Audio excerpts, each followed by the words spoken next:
Welcome to Stories for Sleep. Welcome to Stories for Sleep. If you are listening to this video as the day has come to a close, when the light has softened and the body begins to look for a place to rest, then you are in the right space for yourself. Stories for Sleep was created to accompany you in the moments before sleep, where stories are not meant to stimulate thinking, but to help the mind settle naturally. Tonight's video invites you into the world of the most fascinating facts about atoms. Atoms are incredibly small, invisible to the naked eye, yet they are present in everything in the air you are breathing in the body, now lying still, and in the vast universe above. They move slowly, steadily, and patiently, without hurry, without tension, without any need to be controlled. At Stories for Sleep, we tell scientific stories in a different way, without formulas, without pressure to understand everything. Each fact about atoms in this video is told like a gentle lullaby, helping you sense that beneath all noisy thoughts, the world is still operating in a calm and reliable way. Right now, you don't need to do anything at all. Just lie still, listen, and allow these tiny stories of the universe to guide you slowly into sleep. When night falls and the sounds of the day gradually fade, something very familiar often appears. The mind is still awake. The body is tired, but the thoughts refuse to stop. Nameless questions, scattered images, small worries drift by turning sleep into something that must be achieved rather than something allowed to arrive naturally. And in that moment, we often forget that beneath all our thoughts, the world is still moving very slowly, very steadily. This video is a gentle invitation to step across that threshold, the threshold into the invisible world called atoms. Entities so small they cannot be seen, yet they create everything you have ever touched, breathed, or been. Atoms are not noisy, they are not rushed, they are not tense. They exist, connect, vibrate, and wait according to stable laws that have existed for a very long time, longer than the thoughts that may be keeping you awake tonight. From the perspective of Carl Gustav Jung, when the mind is exhausted by control and analysis, what it needs is not more information but a deeper sense of order.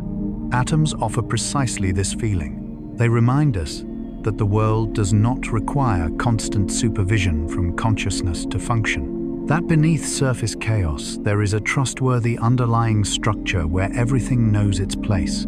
In this video, you will not need to memorize formulas, nor understand physics or chemistry. The facts about atoms here are not told to make you smarter, but to make your mind lighter. Each small story is a slow breath. Each idea is a whisper, reminding you that you do not need to tense yourself to hold everything together. If you are listening to this video before sleep, let curiosity guide you, but without needing to follow closely. Just listen, because when you realize that even the smallest particles know how to exist within their own gentle order, perhaps you will feel safer to let yourself rest. Part 1. The Threshold of the Invisible World.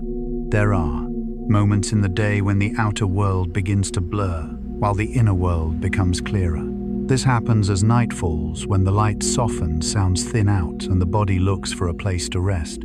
Yet very often in that moment, the human mind is not ready to let go. It is accustomed to holding on, accustomed to understanding, accustomed to control.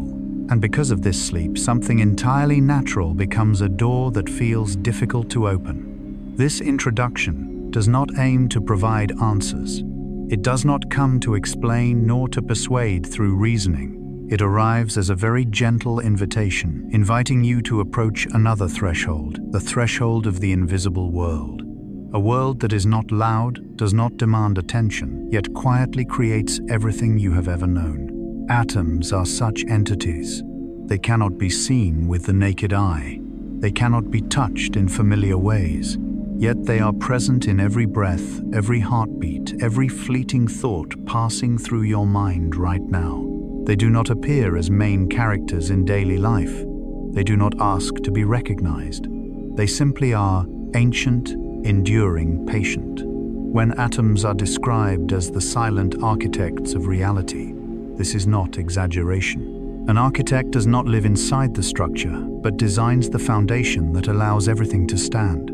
Atoms are the same. They do not look like a table, a room, or your body. But without them, nothing could exist. From Carl Gustav Jung's perspective, the human mind is often caught in the surface layer of experience, where everything must be named, categorized, evaluated. But beneath that surface, there is always a deeper structure, operating quietly and reliably. Jung called these the deeper layers of the psyche, where the unconscious works without the constant supervision of consciousness. Atoms, in a very natural way, share this quality.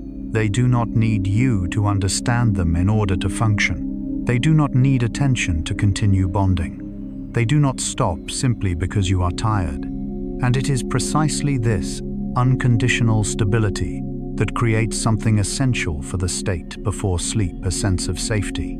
This introduction places the listener in a very special position, not as a student, not as a distant observer, but as part of that invisible world itself. Because you are not standing outside atoms, looking in. You are made of them. Every cell, every molecule, every neural current in your body is a delicate arrangement of these tiny particles. When this is felt, not thought, but felt, something very subtle shifts. The burden of having to keep the world stable begins to loosen. Because the world has been stable for a very long time, at a level deeper than personal worries.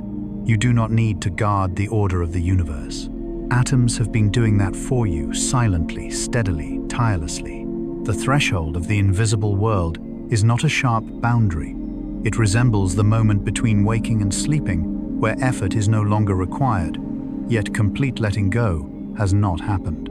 This introduction was written to bring you precisely to that moment. It does not push you forward. It does not pull you downward. It simply places you at the threshold where everything begins to slow. In this gentle rhythm, atoms are no longer dry scientific concepts. They become comforting images, a reminder that even the smallest things have their place. That order does not need tension to exist. That stability can arise from quietness. Jung believed that humans truly rest only when consciousness steps back slightly, allowing deeper layers of the mind to take over. This introduction was built for exactly that, not to help you understand more, but to help you feel lighter. Not to help you remember, but to allow you to forget for a moment. As you listen to these words before sleep, you do not need to picture atoms accurately. You do not need to follow any logic. Simply notice the feeling that there is a deep order supporting everything, including you. And within that order, there is no hurry, no judgment, no demand to become anyone else. The threshold of the invisible world, therefore, is not a doorway to knowledge. It is a doorway to release. As you approach it, tension does not need to be pushed away. It naturally becomes unnecessary. Here, you do not need to do anything at all. No need to remember. No need to understand. No need to try to sleep. Just listen. As if standing very still before a door that is slightly open. And when you are ready, or even if you are not, that invisible world is still there, quiet, steady, safe enough for you to let yourself rest. Part 2. Atoms and the illusion of solidity. After standing quietly at the threshold of the invisible world, a very unusual feeling begins to emerge. It is the feeling that the things we have always believed to be solid, firm, and clear may not be exactly as we once thought, not in a frightening way, but in a very gentle one, as if the familiar surface of reality is becoming slightly transparent, just enough for us to glimpse a deeper layer, quietly supporting everything. From that threshold, Part 2 does not ask the listener to move faster. It simply invites us to take one small step forward into a central idea that is very soft. The world we touch every day is not as solid as it feels. And this does not make the world fragile. On the contrary, it makes the world more trustworthy in a very different way. At the atomic level, most of what makes up tables, chairs, and your body right now is actually empty space. Space so vast that if an atom were enlarged to the size of a stadium, its nucleus would be nothing more than a tiny speck of dust at the center. Everything else would be space, quiet, empty, not dense. So why do we still feel solidity? Why does the table not pass through your hand? Why does your body not dissolve into the air? The answer lies in invisible forces, electromagnetic forces. Quantum rules the repulsion between electrons. There is no touch in the classical sense. There is only perfect spacing. This is deeply important for the human mind, because it shows that stability does not necessarily come from things being dense, hard, or gripped tightly.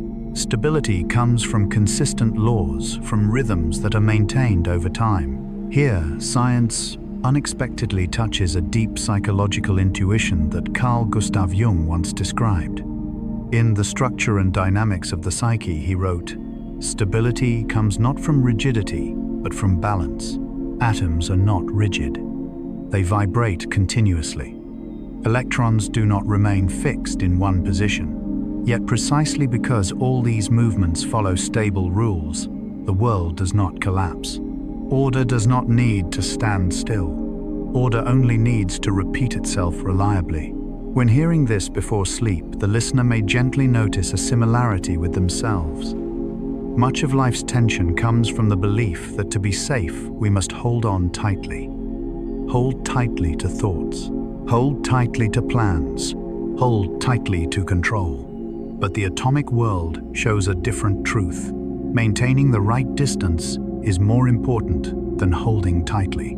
Tables, chairs, and bodies do not touch, yet they do not fall into chaos.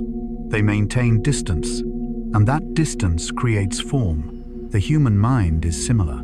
When thoughts are held at the right distance, not pushed away, not clutched, the sense of calm begins to appear. Jung emphasized that many psychological disturbances do not arise from the content of thoughts, but from the relationship consciousness has with those thoughts. In Psychological Types, he wrote, "The decisive factor is not the thought itself, but our attitude toward it. Atoms teach this without words. Electrons neither hate nor love one another. They simply maintain the correct distance according to law, and because of that, form exists." Part 2, therefore, is not only a lesson in science, it is a very gentle metaphor for the state before sleep. You do not need to erase your thoughts in order to sleep. You do not need to hold on to them to resolve them. You only need to allow them to exist at the right distance.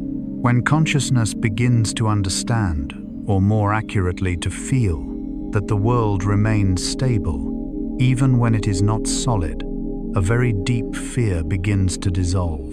The fear that if we loosen our grip, everything will collapse. But no, the atomic world has been loose from the very beginning, and it is still here, enduring stable. Jung once wrote in Memories, Dreams, Reflections, "There is no coming to consciousness without pain."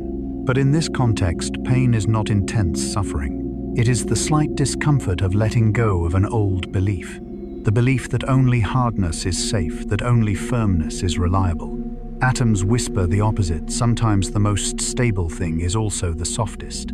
When this part is told in a slow, even voice, without technical emphasis, without overwhelm, the listener is not pulled into logical thinking. Instead, a very natural feeling spreads, the feeling that you do not need to stand rigid tonight. You do not need to maintain your daytime mental shape.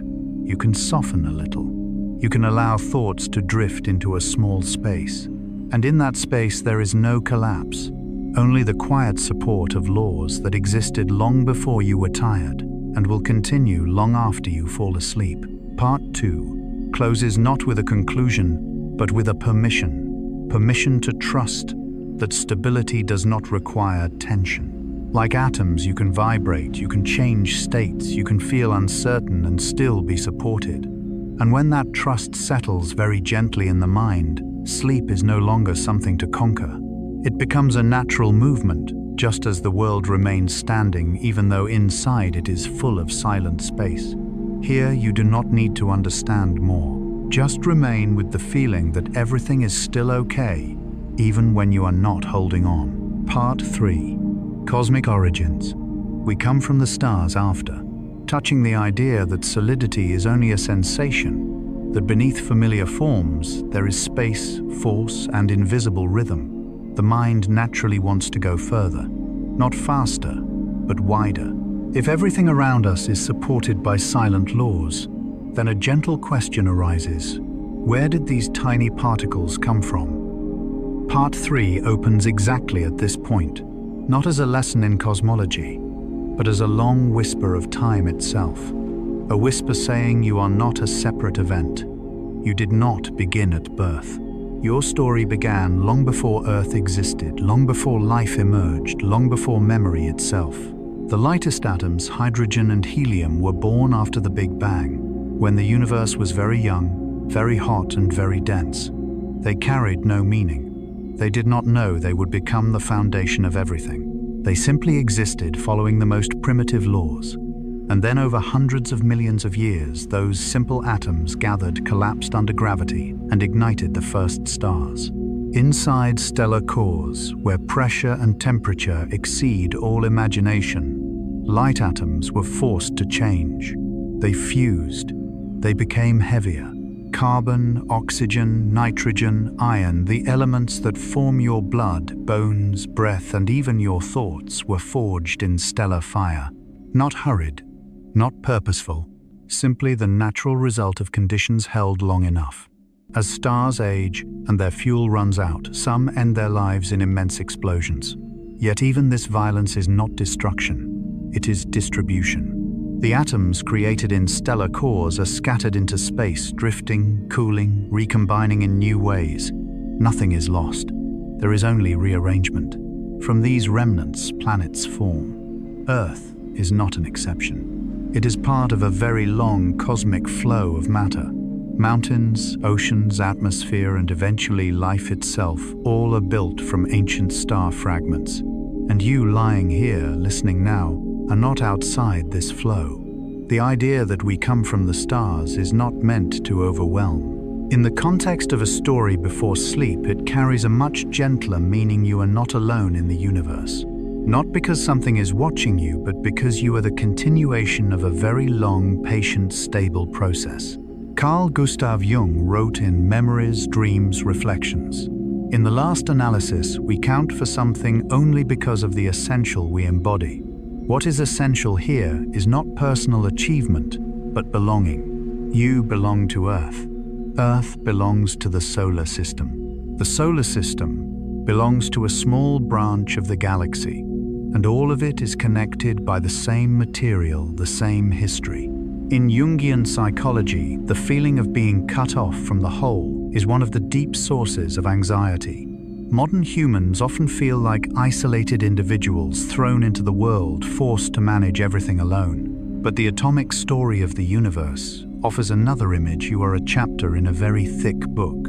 A small chapter, but not an unnecessary one. Jung wrote in The Archetypes, and the collective unconscious man feels isolated in the cosmos because he is no longer involved in nature. When you hear that your body is the continuation of cosmic history, that isolation begins to soften, not through reasoning but through feeling. The feeling that even when you are tired, even when you do not know where you are going, the matter that makes you has known how to exist for a very long time. Part 3, therefore, does not inflate the ego. It softens it. Because when you realize you are the result of processes far larger than yourself, the pressure to make your life meaningful begins to ease. Meaning is not something you must force into existence. It is already there, embedded in this continuity. Jung once said in The Symbolic Life, "The meaning of life is not invented, it is discovered." And sometimes what is discovered is not purpose but reassurance. Reassurance that you do not begin from zero each day. Reassurance that even if you loosen your grip tonight, the flow continues to support you. When this part is told slowly in dim light, it does not stimulate scientific curiosity. It awakens an ancient memory of belonging. A memory not stored in the personal brain, but in the very matter that composes you. You do not need to imagine exploding stars. You do not need to picture the vastness of the universe. Just feel that your body is not a fragile accident. It is the result of billions of years of stability of laws, tested long enough to be trusted. Part 3 closes, not with awe, But with a very soft feeling, everything took an immense amount of time to become you. And because of that, you do not need to hurry tonight. As you lie still, as your breath slows, as consciousness begins to step back, the atoms in your body continue their story. A story that began in ancient stellar fire and will continue long after you fall asleep. Here you are allowed to rest, not because you have finished everything, but because you belong. Part 4. The inner structure of the atom. When the idea that we come from the stars has settled like a warm feeling, the mind naturally wishes to go a little deeper, not to expand outward but to move inward. If the history of the universe is continuing within every atom of your body, then what exists inside each of those atoms? What quietly holds everything together, allowing it to exist, connect, and continue moving with such persistence? Part 4 begins exactly at that point, not as a scientific dissection, but as a very slow bow toward the deepest structure of reality. A structure so small it cannot be imagined, yet carrying within it the weight of the entire visible world. An atom, when examined closely, does not resemble what human intuition usually expects. We tend to believe that what is heavy must be large, that what is important must be easy to see. But inside the atom, this rule is gently and completely reversed. The nucleus is extremely small, occupying almost no space in terms of size, yet it contains nearly all the mass of the atom. The rest, where electrons move, fills almost all the space, yet carries almost no weight. This imbalance is not a flaw of nature. It is how nature works. And here, science unintentionally opens a very deep symbolic doorway for the human mind. The nucleus is not loud. It does not move about. It does not perform. It simply remains there, very still, very dense, very concentrated. Meanwhile, the electrons, very light and very flexible, are what determine chemical behavior, bonding, reacting, transforming. All the diversity of the material world arises not from mass, but from the way very light things move around a very small center. Carl Gustav Jung, when speaking about the structure of the psyche, emphasized a similar principle many times. In The Structure and Dynamics of the Psyche, he wrote, "The center is not the whole, but without the center, the whole cannot exist. The nucleus of the atom is not the entire atom, but without it, nothing is held together. No form, no bond, no history." Likewise, in psychological life, what keeps a person grounded is not everything they display outwardly, but a very small, very deep center that is rarely noticed. When hearing this before sleep, the listener does not need to understand nuclear structure or physical equations. What matters more is the feeling that stability does not need to be dramatic, that what matters most within you may be very small, very quiet, yet sufficient to keep everything from falling apart. Electrons, by contrast, carry a very different quality. They are light, fast, difficult to grasp. They do not orbit the nucleus in neat circular paths, but exist as probability regions, clouds of possibility. Yet, it is precisely these vague clouds that determine whether one atom can connect with another. Here we encounter a very Jungian image. Jung wrote in Psychological Types, "Indefiniteness is the mother of possibility. Electrons are not rigidly defined, but precisely because of this, they allow possibility. Without electrons, there is no chemistry. Without chemistry, there is no water. Without water, there is no life. The most ambiguous elements create the most enduring structures." Part 4, therefore, is not only about physics. It whispers something very gentle to a tired mind. You do not need to be heavy to have value. You do not need to occupy much space. You do not need to be clear at all times. Sometimes allowing yourself to be light, flexible, uncertain is exactly what allows you to connect and continue. Nuclear energy is mentioned here, not to evoke danger or frightening power. It is presented as a deep principle. Strength does not require size, only density and intensity. A very small amount of matter, when organized correctly, can release enormous energy. Jung once said, in Memories, Dreams, Reflections, "Small and insignificant things are often the most essential." That sentence resonates clearly when we look at atomic structure. The nucleus is so small it barely exists in human imagination, yet it carries the capacity to change the world. Not because it wants to change anything, but because its nature is absolute concentration. In inner life, many people feel exhausted from trying to become larger, more roles, more responsibilities, more thoughts. But atomic structure suggests another path: becoming smaller, returning to the center, reducing dispersion. Not to disappear, but to become more stable. Part 4 is placed at this point in the script deliberately. After the listener has been reassured that they belong to the universe, that the world does not need to be tightly held in order to exist, they are now invited to see how order is maintained from within. Not through rigidity, but through a very delicate distribution between heavy and light center and movement.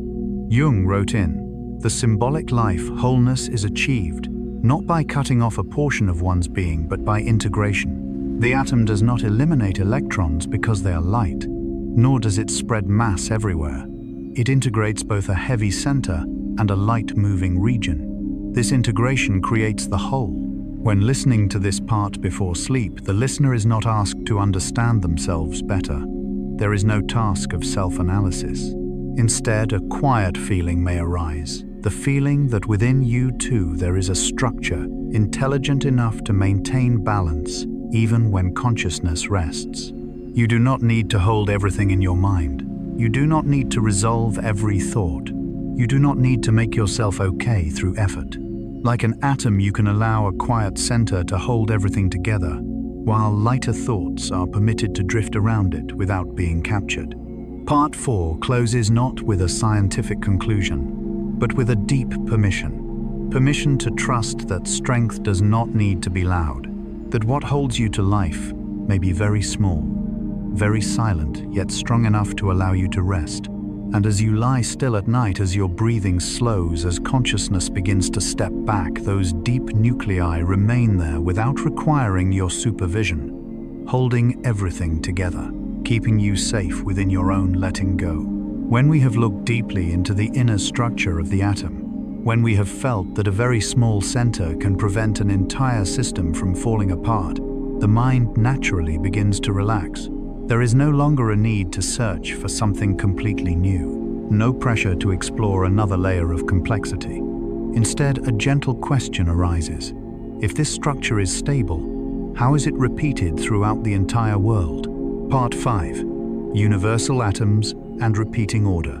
Part 5 opens precisely at this point, not with surprise, but with familiarity. A familiarity that is very deep, very ancient, and rarely noticed. Familiar atoms, hydrogen, carbon, oxygen, do not appear in only one place.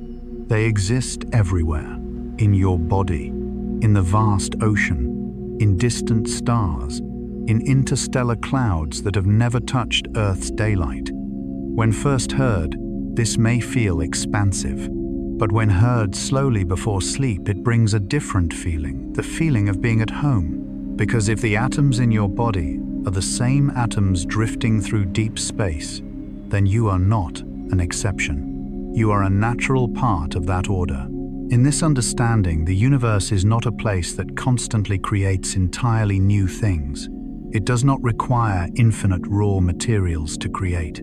It does something far more subtle. It reuses the same atoms arranged in different ways, and from differences in arrangement, the entire diversity of the world emerges. Here, science touches a deep psychological principle that Carl Gustav Jung often emphasized when speaking about the structure of the psyche. In The Archetypes and the Collective Unconscious, he wrote, "The same archetypes recur everywhere, but they are filled with different contents.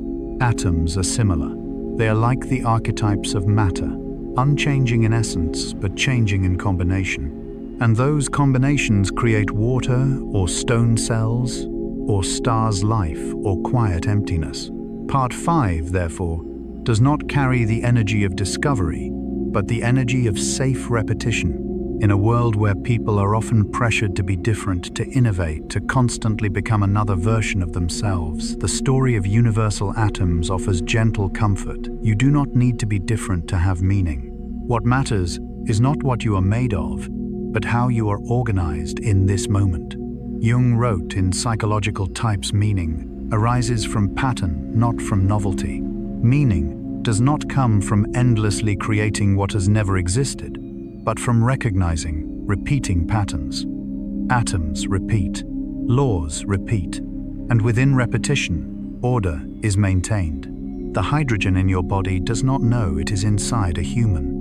The carbon in your bones does not remember that it once existed in a star, yet they still do exactly what they need to do in the right place at the right rhythm. No identity, no personal story, and because of that, they do not become tired. This is deeply important for the state before sleep. Humans are often tired not because they do too much, but because they carry too many stories about themselves. Atoms tell no stories. They simply exist within the present structure. And in this storylessness, there is a very deep form of rest. Jung wrote in The Symbolic Life, "The psyche is structured like a system of repeating patterns." When hearing that atoms operate in the same way, repeating, recombining without infinite novelty, the mind may begin to synchronize again with its own deeper rhythm. No need to run, no need to search, just to be in the right place. Part 5 also brings a very particular feeling, the feeling that the universe does not waste anything. No atom is useless, no matter is discarded.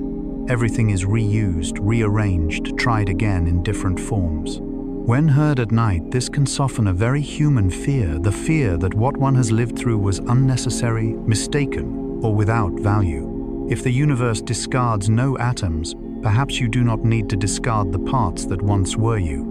Jung wrote in Memories, Dreams, Reflections, "Nothing that has once been formed in the psyche ever disappears entirely. Atoms do not vanish. They change position.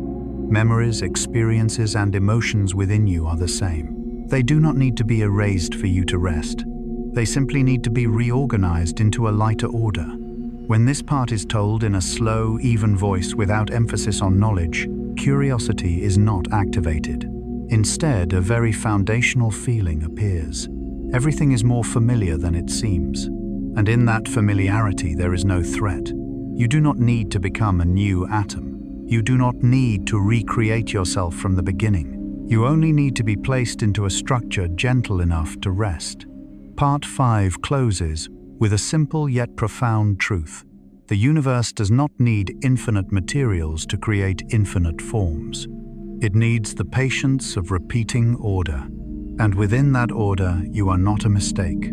You are an arrangement in progress. As you lie still at night, as your breathing slows, as consciousness begins to loosen, the atoms within you require no instruction. They have known how to be here for a very long time.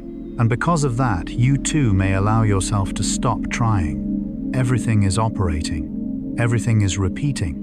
And within that very gentle repetition, you are allowed to rest. When it is felt that the universe creates not by endlessly inventing new material, but by repeating and rearranging familiar atoms, a very natural movement occurs in the mind.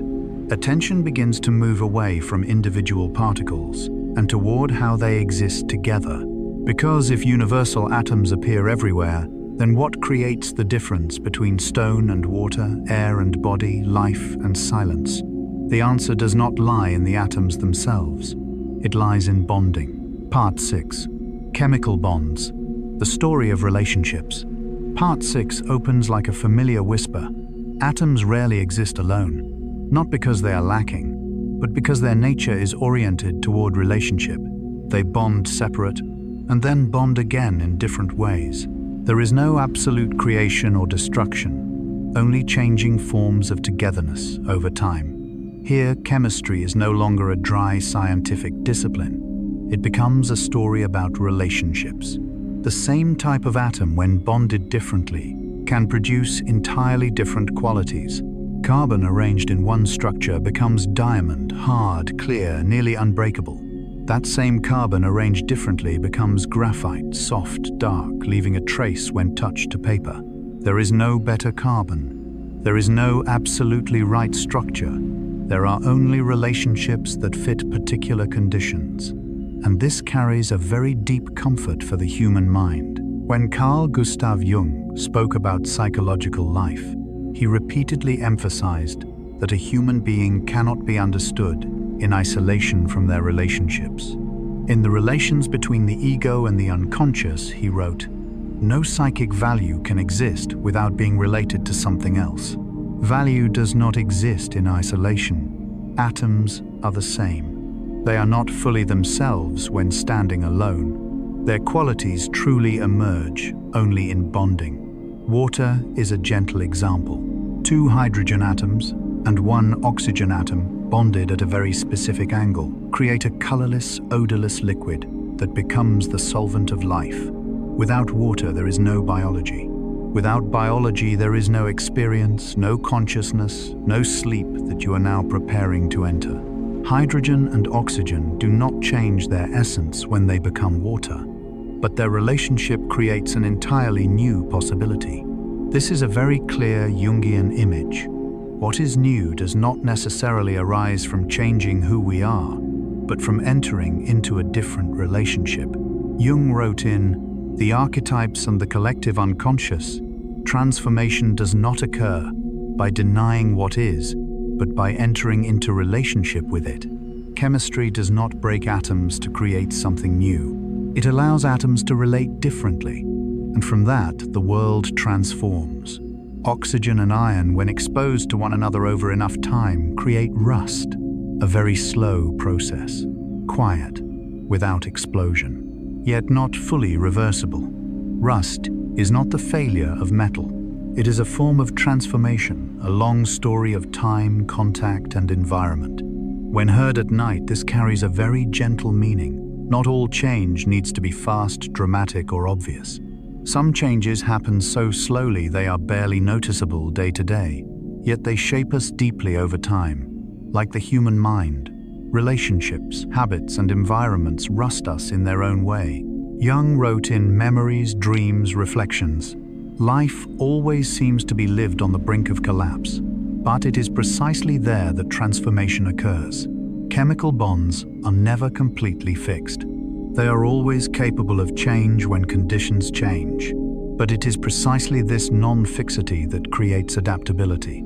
Without bonds, there is no flexibility. Without flexibility, there is no life." Part 6, therefore, does not speak of connection in a romantic sense. It speaks of the necessity of being with. Atoms have no personal choice. But humans listening to this story may gently realize that many of their feelings do not arise because something is wrong with them, but because of how they are bonded to environments, to others, to their own thoughts. In Jungian psychology, prolonged isolation often leads to rigidity. Rigidity leads to exhaustion. But bonding, even very gentle bonding, can open a new flow. There is no need to change one's essence. Only the structure of relationship needs to change. Part 6 is placed here intentionally. After the listener has been reassured that they are made of familiar atoms repeated throughout the universe, they are now invited to feel that nothing within them needs to stand alone. Not even atoms live that way. Chemistry tells stories through bonds, not through the creation or destruction of matter. And this story is especially suited to the time before sleep, because sleep itself is not a shutdown. It is another kind of bond between consciousness and the unconscious. No conflict, no control, just a shift into a lighter structure. Jung wrote, "In the symbolic life, sleep is not the absence of consciousness, but a different relationship to it. Just as atoms do not disappear when they bond, consciousness does not disappear when you sleep. It simply enters a different relationship with the world.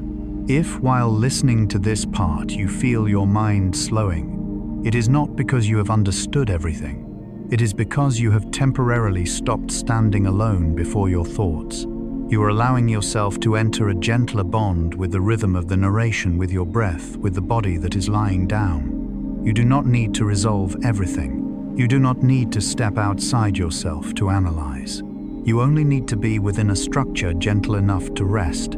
Part 6 closes with a feeling that is deep yet light, that life is not created through solitary effort, but through relationships held long enough, softly enough, And tonight you too may allow yourself to enter such a relationship, the relationship with sleep, not to disappear, but to be with yourself in a lighter way. After listening to the story of relationships, how atoms bond to create form, quality, and life, a very natural question arises in the mind. Before bonding, before form appears, before things become what exists. Part 7. The quantum world possibility before definition. Part 7 opens precisely in that quiet space, not to confuse the listener, but to expand inner space. Because at very small scales, so small they exceed intuition, the world does not operate according to what we call certainty. Atoms do not have fixed positions. They do not rest at clearly defined points. They exist as probabilities, as possibilities, waiting to be named. Told too quickly, this could feel unsettling. But told slowly, gently before sleep, it carries a different meaning. Reality does not force itself. At its deepest level, the world allows multiple possibilities to coexist before one outcome is defined. In the quantum world, observation is not merely seeing. Observation is interaction.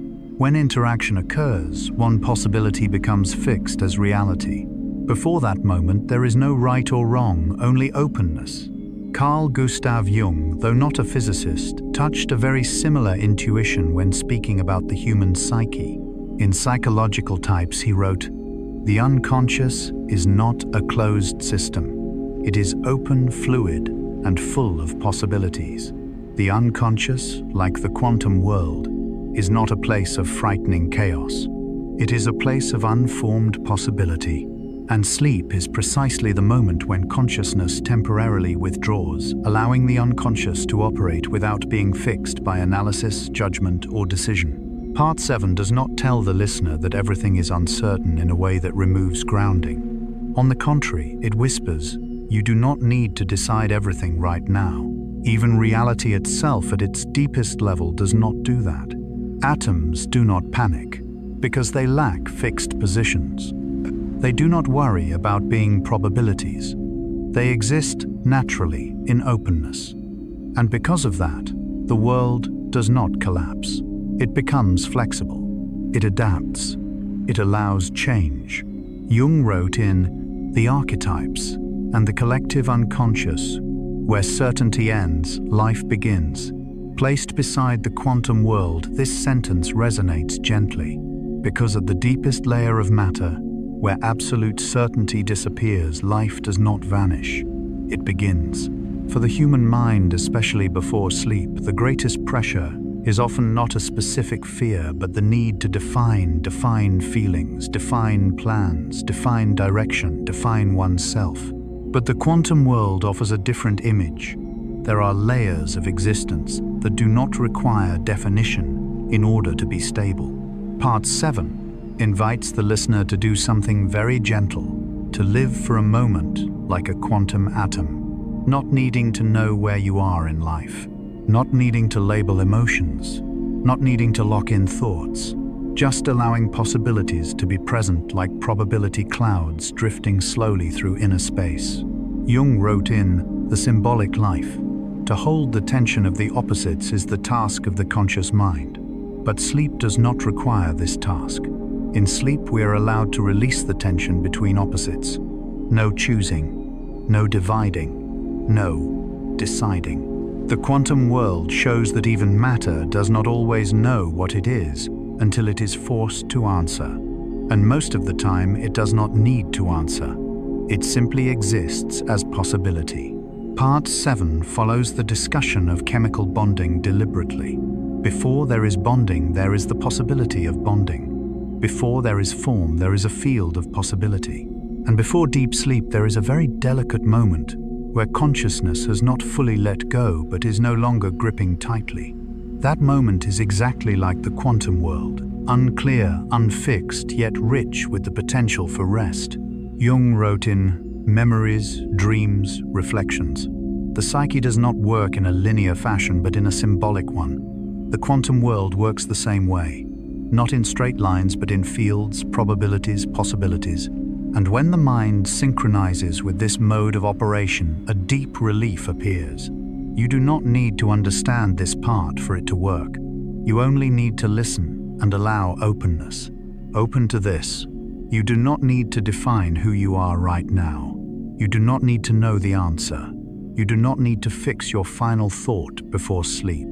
Like an atom, you can exist as possibility without falling apart.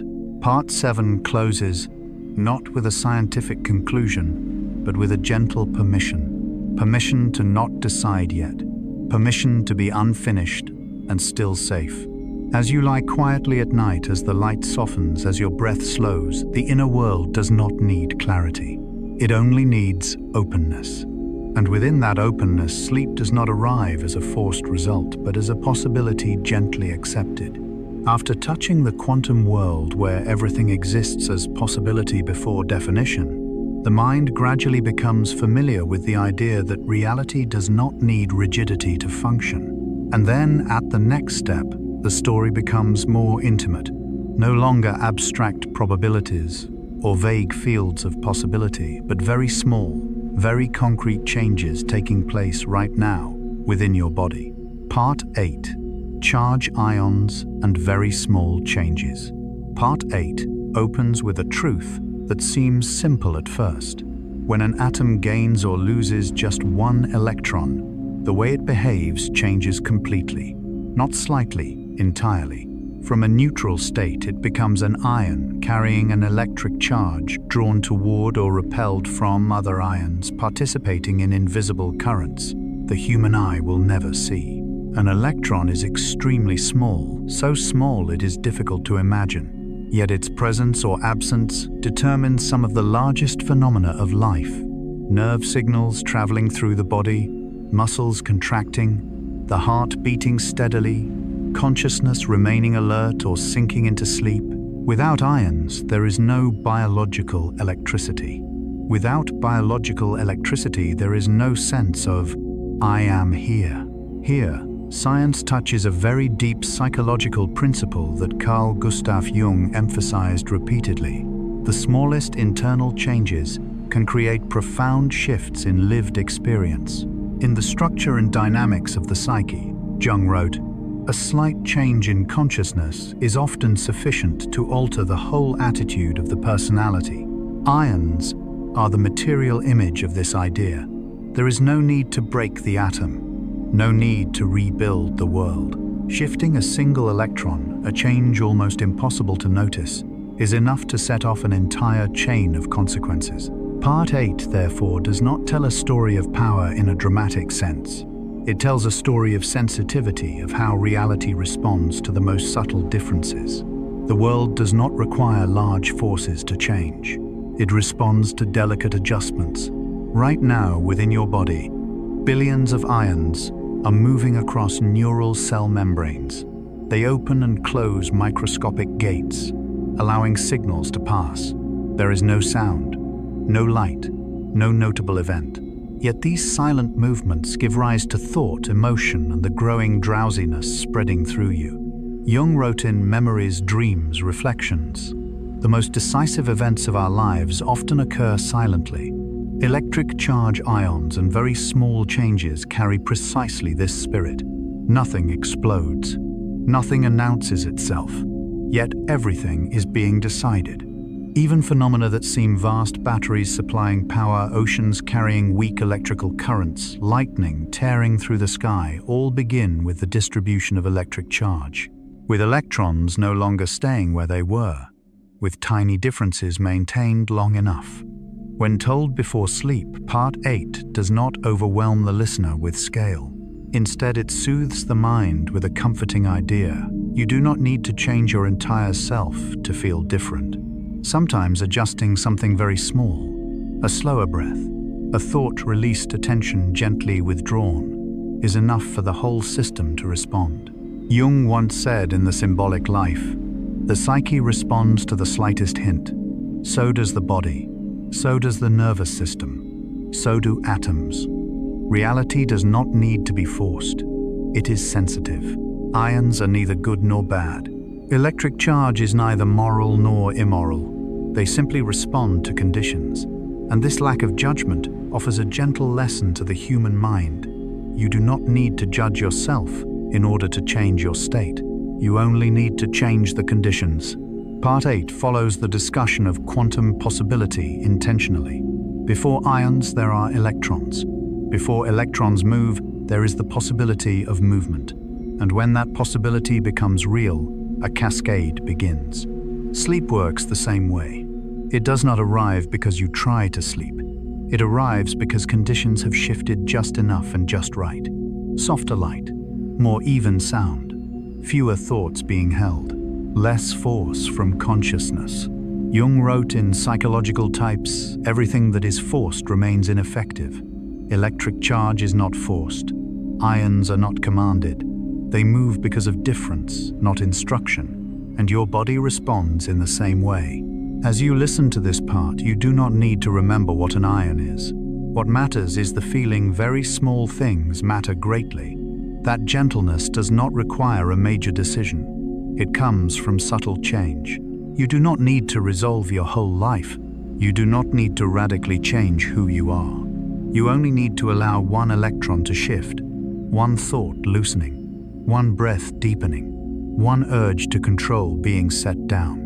Part 8 closes with a quiet truth. Reality is guided by much smaller things than you imagine. And because of that, you do not need to do anything grand tonight. Just one very small change is already enough to bring you closer to sleep. Everything is shifting, very gently, very quietly, and very reliably. After touching these tiny changes, electrons moving silently yet capable of altering entire systems, the mind begins to notice something even more subtle. Not all change happens instantly. Some movements are fast, others are so slow they are almost imperceptible, and both belong to the same order.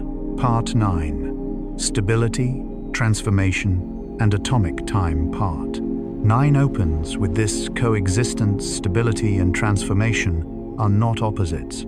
They exist together, interwoven, supporting one another within atomic time, a form of time unlike the one humans usually perceive. Some atoms are more stable than the age of the universe itself. They persist for billions of years, maintaining their structure without fatigue, without any need to become something else. They are there, quiet, reliable. And there are other atoms that carry natural instability. They transform, they emit, they become something else, not because of error, but because that is their mode of existence. What matters here is not which atom is better. It is the truth that the universe allows both modes of being.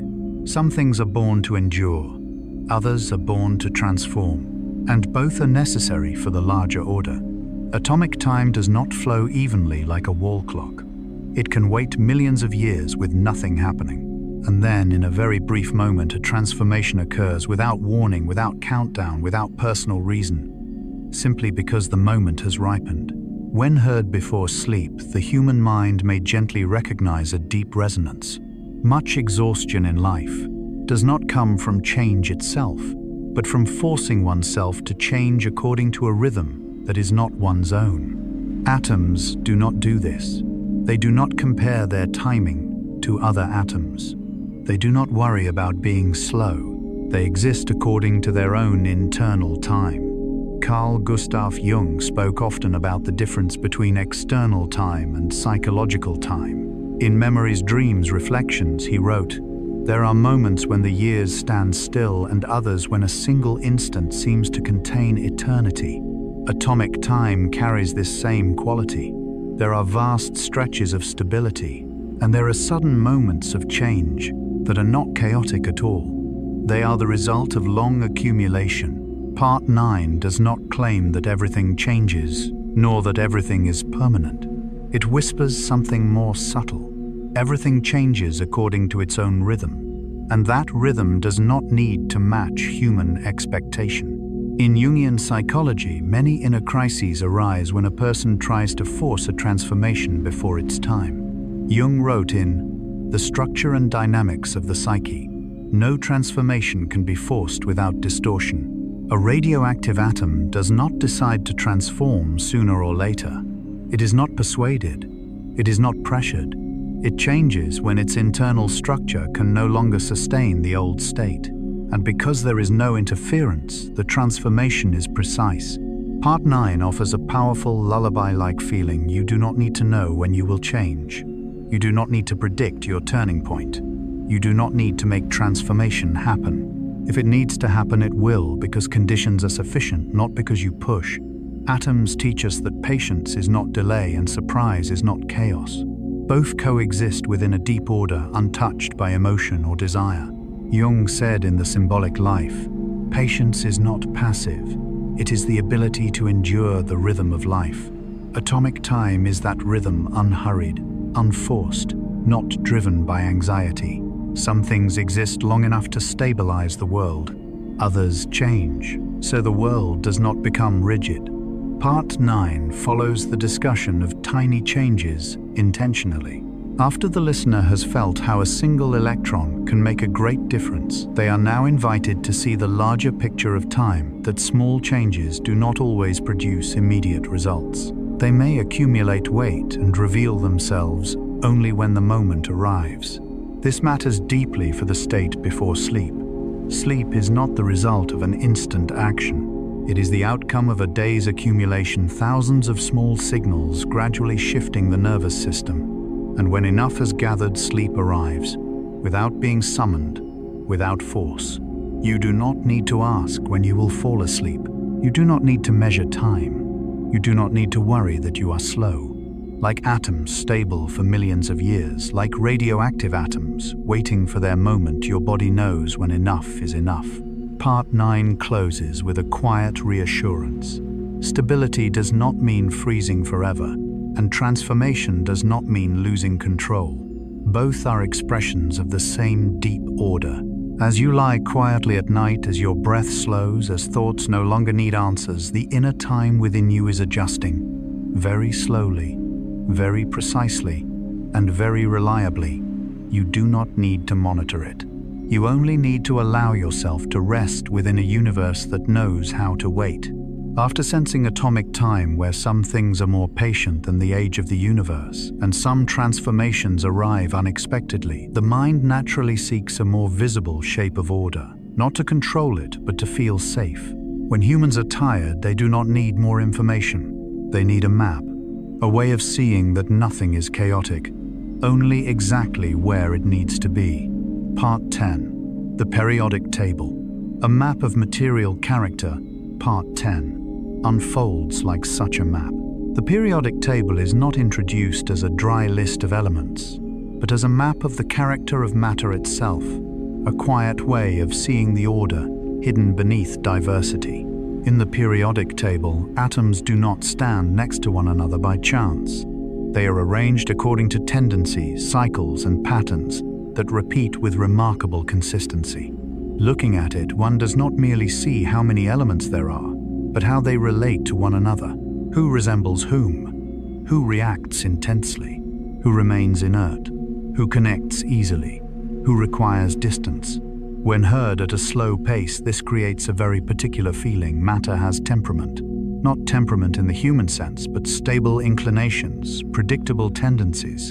And it is precisely this predictability that makes the world feel safe. When Carl Gustav Jung spoke about the human psyche, he too was always searching for such maps. He did not believe the psyche was chaotic. He believed it had structure tendencies and recurring laws. In Psychological Types, he wrote, "The psyche is not chaotic. It has a structure and can be mapped. The periodic table does the same for matter. It does not explain every detail, but it reveals the shape of order. Because of this, humans can predict the behavior of atoms that have never been directly observed. They can see families among elements. They can know that if one element exists, others with similar properties may also exist." Part 10, therefore, does not carry the energy of dramatic discovery, but the feeling of being guided, like opening a map in the dark and realizing that you are not lost, only unaware of the full layout. The periodic table allows humans to anticipate the behavior of matter without blind experimentation. This is important because it shows that understanding structure reduces fear. When we know tendencies, we no longer need to react from anxiety. Jung once wrote, "In the structure and dynamics of the psyche, understanding brings a calming of affects." When we understand that atoms do not react whimsically, but according to their position within a larger order, the human mind softens. Much anxiety arises from the feeling that everything is random. But the periodic table whispers something else. Even difference has its place. Some elements are highly reactive, always seeking connection. Others are inert, almost unwilling to interact. No element is wrong. Each is simply expressing the nature of its position within the map. This is a deeply Jungian point. Jung never considered one psychological type better than another. He saw each type as a valid adaptation to the world. In Psychological Types, he wrote, "Every type has its own necessity." The periodic table operates in the same way. It does not judge, it only arranges.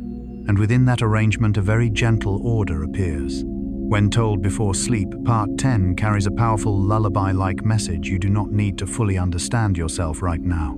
You only need to know that a structure is holding you just as the periodic table holds the material world. You are not a random reaction. You are not an inexplicable deviation. You occupy a position within a vast map, and that position has its reason. Jung once wrote in Memories, Dreams, Reflections, "I am not what happened to me, I am what I choose to become." But before becoming, orientation is needed. The periodic table does not force atoms to become something else. It simply reveals their tendencies. And seeing those tendencies allows science to proceed gently. Part 10 follows the discussion of atomic time intentionally. After accepting that change has its own rhythm, the listener is now offered another form of reassurance. Change does not occur in a vacuum. It happens within an order that can be understood, even if not fully grasped. Sleep works the same way. It is not a sudden fall into unconsciousness. It is a structured movement with tendencies and conditions. And when conditions are sufficient, sleep arrives naturally. You do not need to predict exactly when you will fall asleep, but you can trust that your body is moving in the right direction on its own map. Part 10 closes with a deeply peaceful feeling the world has order, and that order does not require your effort to maintain it. It has existed for a long time, quietly arranging everything. As you lie still at night, as thoughts no longer need to be organized, as you allow yourself not to know everything, the map remains. And you are exactly where you need to be, to rest safely within that order. After seeing the periodic table as a map of material order where each atom has its place, tendency, and character, the human mind naturally turns back toward itself. No longer asking how does the world work, but something softer, deeper. Where am I within this map? Part 11. The human being as a flow of atoms. Part 11 opens not with a rigid statement, but with a very gentle image. A human being is not a static object. You are not a fixed entity created once and then standing unchanged for life. You are a flow of atoms, continuously passing through yourself. At the material level, your body does not retain the same atoms it had yesterday. Each breath brings new atoms in. Each exhalation releases old ones. The water you drink, the food you eat, the air you breathe, all participate in an ongoing exchange. And while matter changes, structure remains. This is a very gentle truth, but a very deep one. It shows that identity does not reside in individual particles, but in how they are organized. You are not this or that because you retain the same material. You are you because your organizational pattern continues, even as specific components change. Carl Gustav Jung touched this intuition early when speaking about the ego and the process of individuation. In The Structure and Dynamics of the Psyche, he wrote, "The personality is not a thing, but a process. A human being is not an object to be measured, but a process unfolding. Like a river, which is not defined by individual drops of water but by its flow, direction, and form over time. The river image here is not poetic decoration. It is a precise metaphor. If you step into a river today and return tomorrow, you still call it the same river, even though not a single drop remains. Its identity lies not in substance, but in dynamic structure. Part 11 therefore offers great relief to a tired mind. You are allowed to change without losing yourself. You do not need to preserve emotions, thoughts, or states in order to be consistent. Consistency lies deeper in how you organize experience, not in its specific contents. Jung wrote in Memories, Dreams, Reflections, "Life is a flux of events that cannot be held fast. Trying to hold on to a particular state, happiness, calm, or even familiar suffering, is often the source of tension. But when you see yourself as a flow of atoms, you may gently realize that every state is allowed to pass. Your body has done this all along without your instruction. Atoms enter, atoms leave. No panic, no regret, no question of am I still me. The flow continues and structure holds. In Jungian psychology, much suffering arises from identifying with temporary content. I am this sadness. I am this failure. I am this tension. But Part 11 gently loosens that identification. You are not the particles. You are the pattern they form through time. Jung wrote in The Archetypes and the Collective Unconscious, the self is not a static entity but a dynamic totality. The self moves, but it does not disintegrate. And this makes the idea of flow deeply safe. Part 11 is especially suited for listening before sleep, because sleep itself is a temporary release of surface identity. When you sleep, you no longer maintain roles, names, or personal narratives.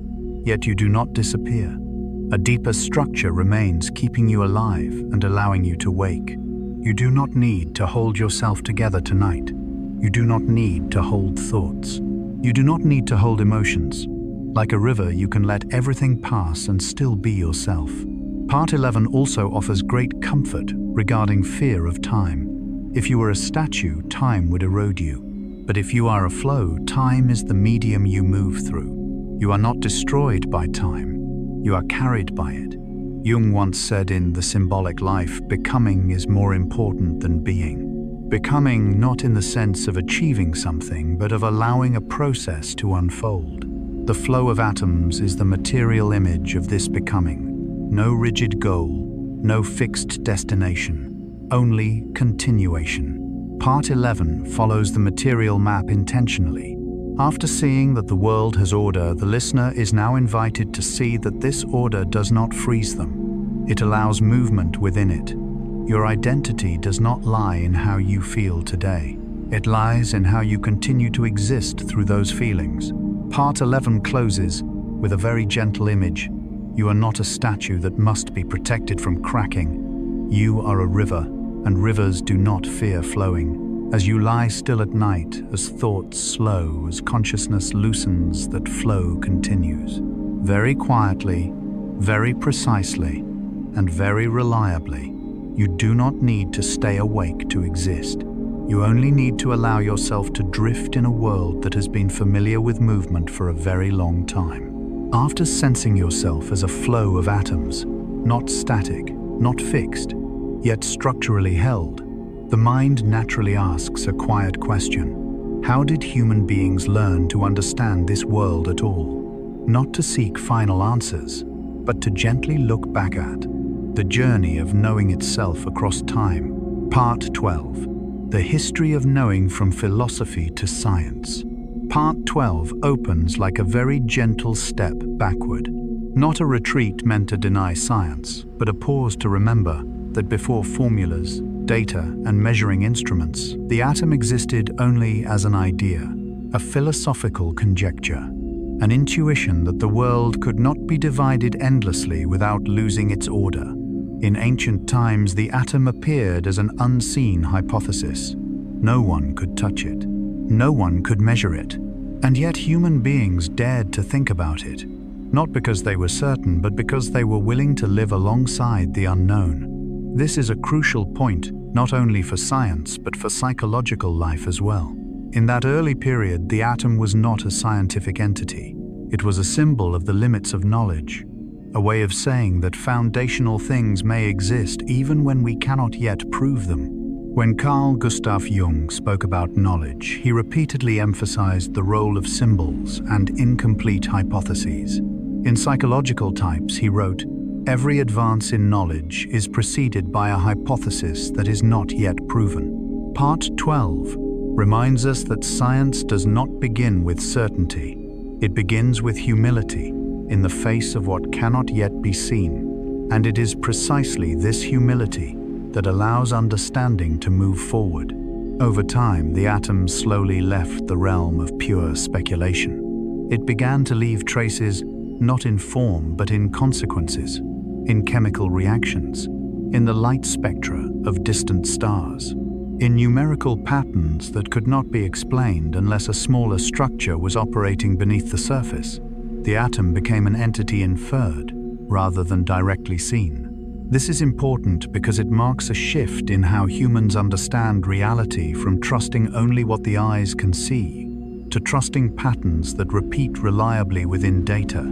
Jung once wrote, "In the structure and dynamics of the psyche, what we know is always mediated by symbols." In modern science, the atom remains a symbol in this deeper sense. No one sees an atom the way one sees a table. We observe its effects and construct a model that works well enough to engage with reality. Part 12, therefore, does not tell a story of science defeating philosophy. It tells a story of continuation. Philosophy asks the question, science refines the answer. And when an answer no longer fits, science accepts the need to revise it. This is deeply Jungian. Jung never believed in a final psychological model. He believed that the psyche changes and that models must change with it. In Memories, Dreams, Reflections, he wrote, "I have never believed that I possessed the truth. I was always aware that I was moving in hypotheses. Science moves forward in the same way, not by clinging to old models, but by being willing to let them go when reality no longer fits." When heard before sleep, this carries a deep comfort. You do not need to hold tightly to an old understanding of yourself. Like the atom, your understanding of yourself may begin as a vague hypothesis. Then, through experience, through lived data, it becomes refined. And when an old model no longer fits, you do not need to blame yourself. You only need to update it. Part 12 emphasizes that science advances not through perfection, but through the ability to correct itself. This matters deeply in the moments before sleep, because so much tension comes from the feeling of having understood wrongly, acted wrongly, or gone off course. But the history of knowing the atom whispers something else. Misunderstanding is part of understanding. There is no straight line, only long spirals. Jung wrote in, "The symbolic life error is not the enemy of truth, but its condition." Part 12 softens the need for certainty. It allows the mind to remain unfinished without panic. Like science, you are allowed to live within provisional models. The atom was once a philosophical idea, then a hypothesis, then an inferred entity. And even today it continues to be reinterpreted, corrected, expanded. There is no final point. Human beings are the same. You do not need to complete yourself before sleep. You do not need to fully understand who you are.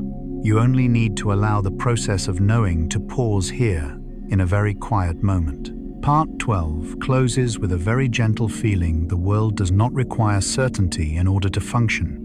Reality operates even when humans do not fully understand it. And you are allowed to rest even when your story is not yet clear.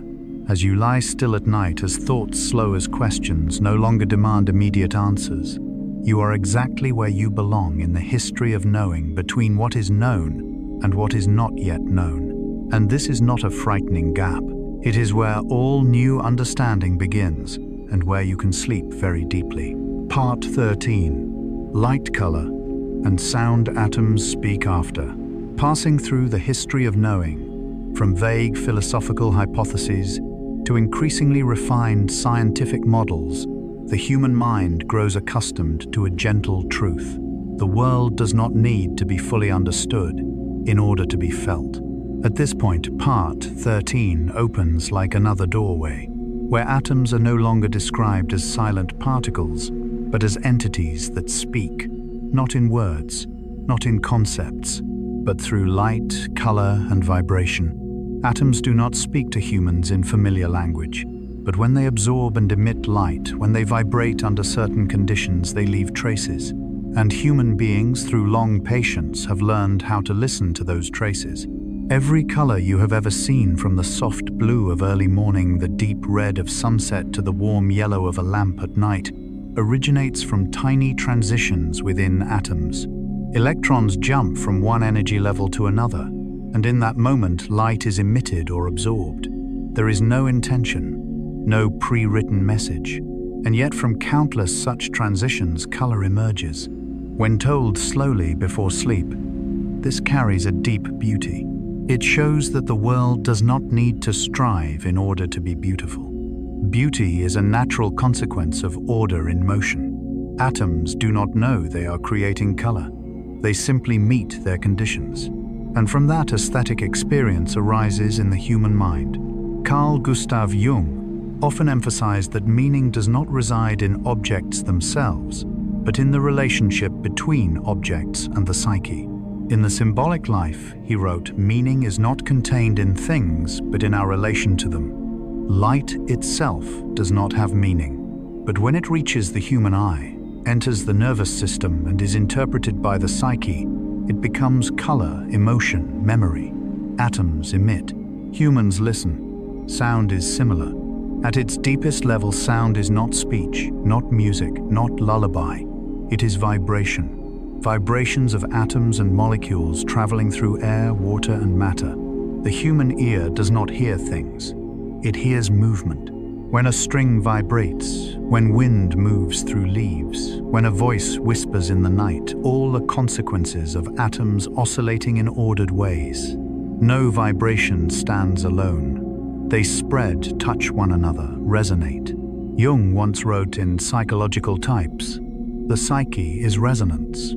The human mind does not merely receive information, it resonates.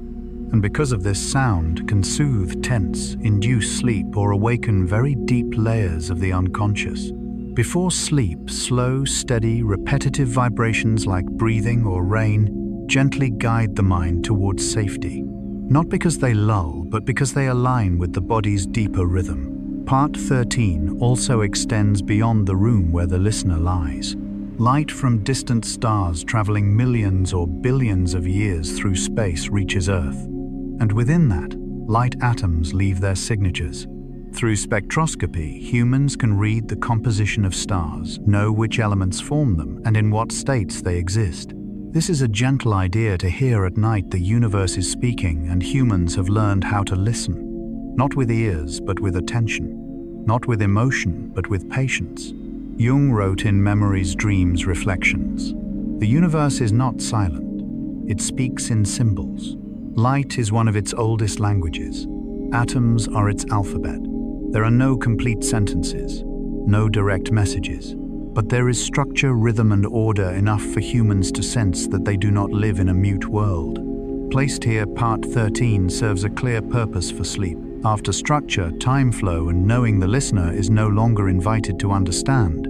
They are invited to feel soft, light, slow sound, imagined color. You do not need to analyze the colors you see. You do not need to understand the sounds you hear. You only need to let them pass through you as light passes through space. A natural shift begins here, from cognition to sensation, from story to experience. And this is precisely the moment that leads into Part 14. For when atoms have spoken through light and sound, a gentle question arises. What happens when these vibrations change speed? When they slow down or speed up? When they move closer together or farther apart? From light and sound, perceptible expressions, the story now turns toward matter, heat state, motion. As if after listening to the universe whisper, we begin to notice its breathing. And within that breath, you too may slow down. Part 14. Matter, heat states, and motion after. listening to the universe speak through light and sound. The mind naturally takes another slow step. How do these vibrations exist when they touch matter? Here, Part 14 opens not to rigidly categorize the world, but to soften how we think, about solidity and softness, heat and cold, stillness and movement. We often call solids still gases free and liquids in between, but at the atomic level, nothing is truly still. What differs is the degree to which movement is allowed. In solids, atoms are close together, tightly bound, vibrating around equilibrium positions. In liquids, they have more space to slide past one another. In gases, they are farther apart, moving more freely, yet still governed by laws. This understanding gently dissolves an old misconception that solid means unmoving, that stable means unchanging. Stability is, in fact, a well-organized form of motion. And stillness is often only an illusion of speed. Heat, in this telling, loses its pressure. It is no longer hot or cold in a subjective sense, but simply the speed of atomic vibration. Faster vibration is called heat. Slower vibration is called cold. No morality, no judgment, only rhythm. This carries strong lullaby value. For if heat is rhythm, then emotional warmth and coldness can also be understood as rhythms of feeling, sometimes fast, sometimes slow, but always motion, not fixed essence. Jung wrote in The Structure and Dynamics of the Psyche, energy does not disappear, it merely changes its form. Energy does not vanish, it transforms. Part 14 borrows physics to whisper a deep psychological truth. Emotions work the same way. Feeling heated by stress or cold with emptiness is not a failure. It is a change in vibrational speed within the system. Pressure, sound, hardness, things that seem very different, are all collective behaviors of atoms. A single atom does not create hardness. A single atom does not create pressure. Only when they exist together in certain orders do phenomena emerge. This reminds us that large experiences arise from many small movements. In Jungian psychology, this parallels how emotions and meaning form. No single thought creates who you are. Only repeated patterns of small thoughts do. And when the pattern changes, experience changes. Jung wrote in The Symbolic Life, the psyche is a self-regulating system. A self-regulating system like matter adjusting its state according to energy. No external controller is required. No force. Only time and suitable conditions. Part 14 is therefore especially suited for listening before sleep. It eases the fear of losing control. For if the material world has operated for billions of years through simple collective motion, you do not need to manage every thought for things to be okay. You can lie still, let the body's heat slowly settle, let vibrations slow, let the state shift from waking to sleeping without commanding yourself. Motion does not stop when you sleep. It only changes rhythm. Just as solids do not vanish when melting into liquids, or liquids when evaporating into gas, nothing is lost. Only states change. Jung once wrote in Memories, Dreams, Reflections, transformation is a natural process, not a catastrophe. Sleep is such a transformation, not collapse, not loss of consciousness, but a shift into another rhythm. At the end of Part 14, as the listener becomes familiar with the idea that everything is collective motion, a very gentle door opens toward Part 15. For if matter, heat and state are all behaviors of atoms, then life itself, with all its energy, belongs to the same story. From here, the narrative will flow into the chemistry of life, where light becomes energy, energy becomes living structure, and atoms are temporarily borrowed to sustain the fragile yet persistent rhythm of biology. As if, after understanding how the world moves, we begin to whisper a gentle question: how does life borrow this movement? And while that question remains suspended, you may allow yourself to slow down like everything else in the universe when night falls. Part 15. Chemistry, Life and Energy. After passing through matter, heat states and motion, where all phenomena are seen as collective behaviors of atoms, the mind naturally arrives at a very quiet question: where then does life exist? Within this stream of movement, Part 15 opens not with a rigid definition, but with a gentle release. Life does not create atoms. It does not invent new matter. It simply borrows what already exists and rearranges it into a more delicate order. This brings a deep sense of safety. For if life does not need to create anything entirely new, then it does not need to strain itself to exist. Life at its deepest level is gently guided chemistry. No coercion, no haste, only reactions unfolding under the right conditions. Photosynthesis is a beautiful example of this gentleness. Light from the sun, having wandered through space for a very long time, touches a leaf. There is no struggle, no taking by force. Only a quiet transformation light becomes chemical bonds. Energy is held not to explode but to nourish. Respiration then continues the story in the opposite direction. Chemical bonds are slowly dismantled. Energy is released little by little, enough to sustain heartbeat, breath, thought. There is nothing dramatic in any of this. Life persists through steady rhythm, not through climax. Here, Part 15 comes very close to Jung's view of the psyche. He did not see the mind as a machine that must be forced to function, but as a self-regulating energy system. In The Structure and Dynamics of the Psyche, he wrote, "Life is not created by force, but by the gradual organization of energy." That sentence applies fully to biology. Life does not appear because of a command, but because energy finds a structure suitable for remaining. When that structure is no longer suitable, energy leaves very quietly. This is especially important for those listening before sleep. Many people carry the feeling that they must try to live, must hold on to energy, must not let go. But biology whispers something else. When conditions are right, energy flows on its own. You do not need to hold it tightly. Jung once wrote in The Symbolic Life, "Nature does not hurry, yet everything is accomplished." Part 15 makes that sentence tangible. Leaves do not rush to photosynthesize. Cells do not rush to respire. Your body, even while you sleep, continues to exchange energy with great precision. It does not need your attention. It does not need your worry. Biology is chemistry, but chemistry that has learned self-restraint. It does not react too quickly. It does not release energy too violently. It does not hold energy longer than necessary. This rhythm closely resembles the rhythm of sleep, slow enough to be safe, steady enough to continue. In Jungian psychology, when psychic energy is compressed or forced, it often seeks release through tension, anxiety, or sleep disturbance. But when allowed to redistribute naturally, the psyche returns to balance. Jung wrote in Memories, Dreams, Reflections, "The psyche knows how to regulate itself when we do not interfere too much. The body is the same. When you lie still and allow yourself to sleep, you are not interfering excessively. You are trusting that the chemistry of life knows what to do." Part 15 therefore speaks not only about biology, but about a deep trust in natural order. You do not need to understand photosynthesis to be nourished.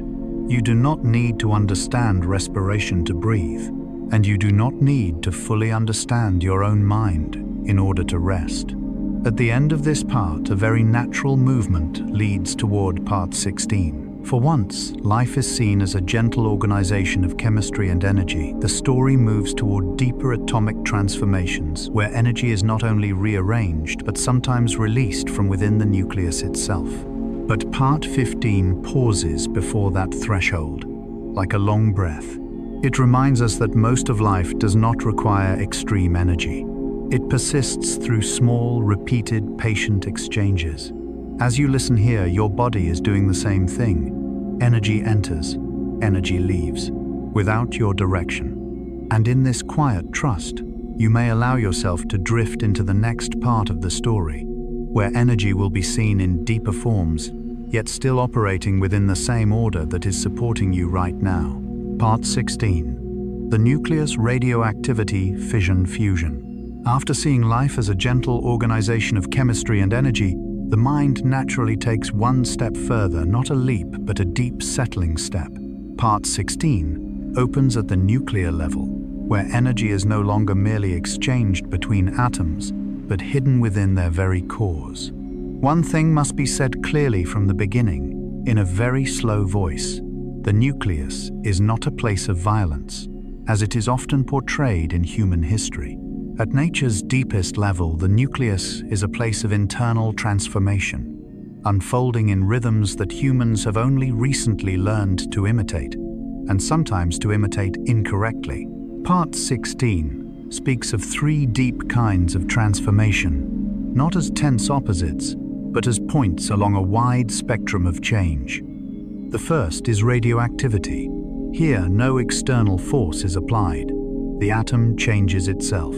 As if after a very long time it recognizes that its current structure no longer fits, and so very quietly it releases part of its energy and shifts into another state. No explosion, no sudden decision, only time and adjustment.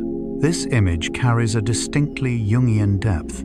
Jung repeatedly noted that the most important psychological transformations do not occur because of pressure, but because an inner process has ripened.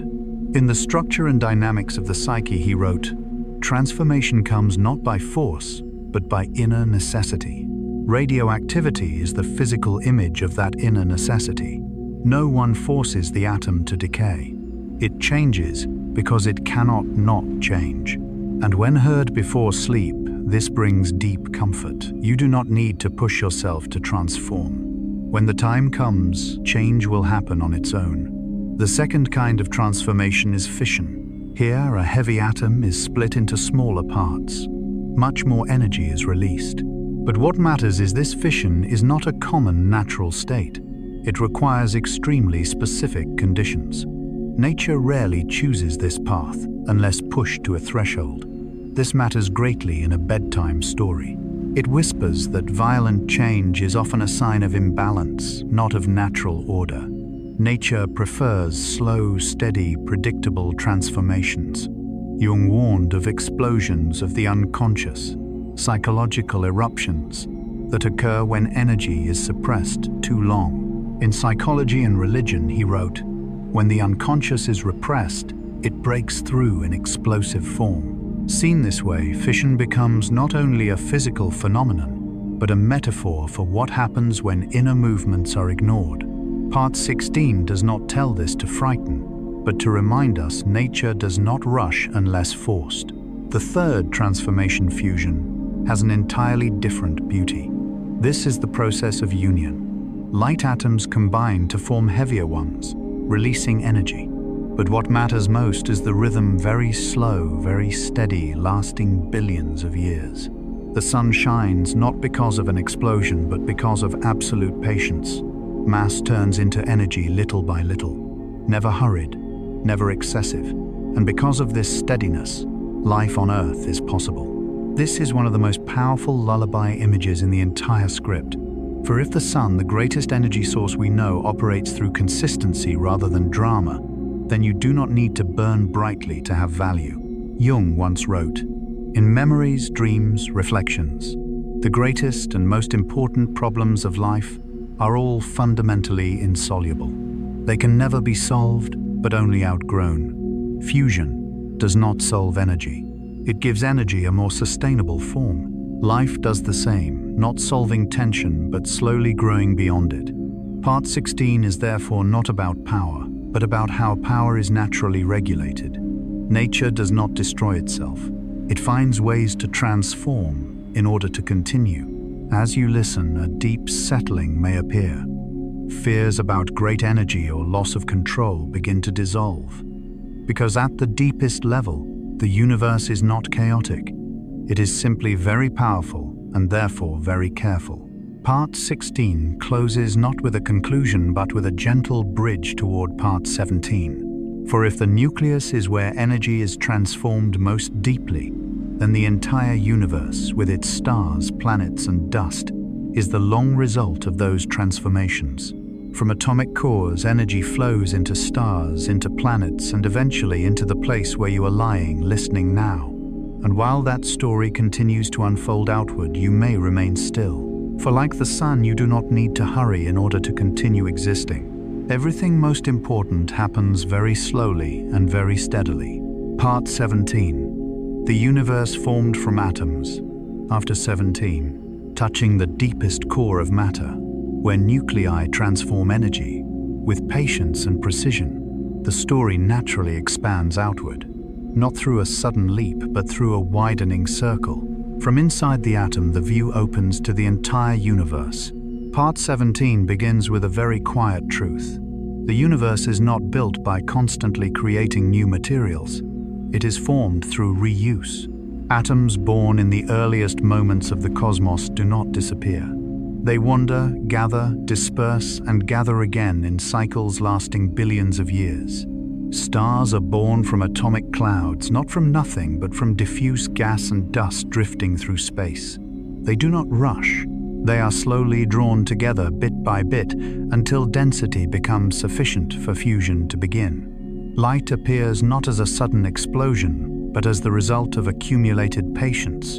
Planets form the same way. They are not created in an intentional sense. They arise from dust fragments left behind after star formation. Dust collides with dust. Particle meets particle. Over immense time cohesion occurs. And from what seems insignificant, a world emerges.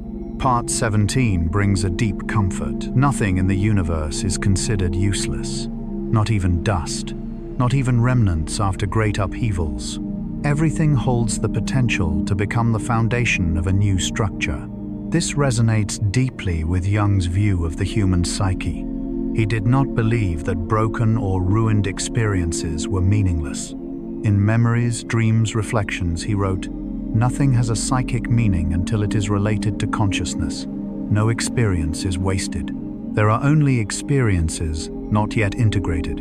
Like cosmic dust, parts of inner life that seem discarded can become the basis for a new form when conditions mature." One quietly astonishing truth of Part 17 is this. Some atoms in your body are older than the sun itself. They were formed in earlier generations of stars, wandered through space, joined many structures before becoming part of Earth, of life, and of you. Hearing this before sleep creates a subtle shift. Loneliness contracts. For if the atoms within you have traveled such vast journeys, then you are not a random moment. You are a temporary, yet very real resting point in an endless cycle of reuse. Jung wrote in, "The archetypes and the collective unconscious man is not born as a tabula rasa. You do not begin from zero. You carry history, not only family or culture, but the material history of the universe itself. This does not weigh you down. Instead, it softens the pressure to create yourself from nothing." Part 17, therefore, has a powerful sleep-inducing effect. It calms the ego that tries to prove its worth. If the universe wastes nothing, then you do not need to fear being wasted. Every phase, every state has a place within a larger cycle. The universe reuses everything, not from thrift, but because at the deepest level there is no concept of discard, only transformation, only change of form, only continuation. Jung wrote, in The Symbolic Life, "The psyche is not destroyed by change, it is transformed." Part 17 places that insight into a cosmic frame. Not only the psyche, but all of reality operates this way. Stars dying are not endings. Planets dissolving are not meaningless. Dust is not failure. Everything is material awaiting another structure. As the listener lies in darkness, hearing of ancient atoms present within their own body, a strange feeling may arise, both very small and deeply supported. Small because the individual is a brief moment. Supported because that moment exists within a vast and reliable process. Part 17 closes in a slow rhythm, opening naturally toward Part 18. For once, the universe is seen as formed through atomic reuse. Another gentle question arises. How have humans learned to arrange atoms in modern life? From stars, dust, planets, the story will flow into clocks, chips, machines, and technologies, close to your sleep. But right now, you may rest in this thought: no part of you is unnecessary. No moment is wasted. The universe is accustomed to keeping everything and giving it another chance. And within that infinite patience, you too are allowed to let go. Part 18. Modern technology atoms in everyday life. After seeing the universe formed through patient cycles of atomic reuse, from stars, dust, and planets, to the human body itself, the story could seem complete, resting in a feeling of wholeness. But Part 18 gently reminds us the journey of atoms has never ended in nature alone. It continues to flow into modern life, quietly, without spectacle, yet with remarkable precision. When seen at a deep level, technology is not a foreign force opposed to nature. It is atoms arranged with intention. There is no such thing as a truly artificial material. There are only structures in which humans have learned to reorder particles that have existed for a very long time. Atomic clocks are a beautiful example of science's humility before nature. Humans do not create time. They listen to the stable vibration of atoms and use that rhythm as a measure. Every second that passes in the modern world is anchored to an extremely small, extremely steady motion, repeating tirelessly within the core of matter. GPS, which appears to be a complex network of satellites, is in fact grounded in the precision of atomic time. Semiconductor chips, with all their speed and computational power, are merely pathways laid out for electrons to travel. Medical imaging and cancer treatment do not create new energy. They guide existing energy, placing it in more suitable positions. Seen this way, technology loses its threatening appearance. It becomes calm. It does not press down on humanity, but arises from humanity, learning the language of atoms, learning enough to rearrange them, while remaining fully dependent on foundational laws. Carl Gustav Jung warned that the problem lies not in technology itself, but in humanity's psychological relationship to it. In The Undiscovered Self, he wrote, "The machine does not think. The danger lies in man identifying himself with the machine." Part 18 does not encourage identification with technology. On the contrary, it clarifies that beneath every modern device lies an ancient atomic order.